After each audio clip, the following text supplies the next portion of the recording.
नमस्कार दर्शक बंधु, स्वागत करुछु आज आलोचना को। 10टी राज्यर खाली पड़ा जाउथुबा 37टी राज्यसभा आसन पर आसंता 16 तारिख में निर्वाचन अनुष्ठित होब। ओडिशारू मध्य 4टी आसन आसंता एप्रिल 2 तारिख में खाली हेबाकु जाउछि। बीजेडीर निरंजन बिसी, मुन्ना खान एवं बीजेपीर सुजित कुमार एवं ममता महंतଙ୍କ कार्यकाल शेष हेब। राज्यसभार सर्वाधिक 250 सदस्यों मध्य 238 जन परोक्ष भाव निर्वाचित होता एवं अवशिष्ट 12 जन विशिष्ट व्यक्ति को राष्ट्रपति द्वारा मनोनीत करा जायଥାଏ। वर्तमान राज्यसभार 245 जन सदस्य रही सदस्य मानक 6 वर्ष पर निर्वाचित करा जाए। प्रति 2 वर्ष रे 1/3 सदस्य अवसर नियंती।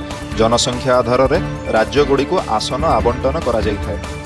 उत्तर प्रदेशर आसन संख्या सबुठारु अधिक 31 थिबा बेले ओडिशा पई रहिछि 10टी आसन।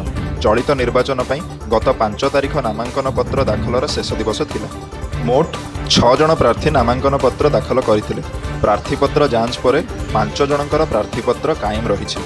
सेमाने हेले बीजेपीर मनमोहन सामल और सुजित कुमार, बीजेडीर संतृप्त मिश्र, उभय बीजेडी और कांग्रेसर मिलित प्रार्थी डाक्तर दतेश्वर होता एवं स्वाधीन भावे निर्वाचन लड़ुवा पूर्वतन केन्द्रमंत्री दिलीप राय। तेलंगानार कांते सायन प्रार्थीपत्र नाकच होइछि।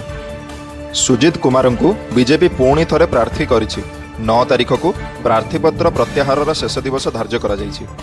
राज्यसभा निर्वाचन पई परोक्ष मत ग्रहण करा जाइଥାଏ। विधानसभा सदस्य माने प्रथम, द्वितीय एवं तृतीय पसंद आधार में भोट देइथांती।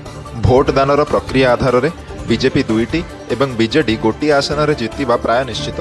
चतुर्थ आसन पई बीजेडी और कांग्रेसर मिलित प्रार्थी डाक्तर दतेश्वर होता एवं स्वाधीन प्रार्थी दिलीप राय मध्य लड़ई हेब।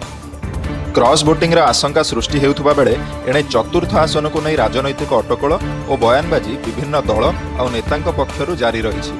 तेबे प्रार्थीपत्र प्रत्याहार शेष दिवस तथा 9 तारिख संध्या सुधा परिस्थिति रे परिवर्तन होई पारे बोले आशा करुछंती राजनैतिक विशेषज्ञ। प्रतिदिनर मुख्य खबर पई दयाकरी फॉलो एवं सब्सक्राइब करंतु।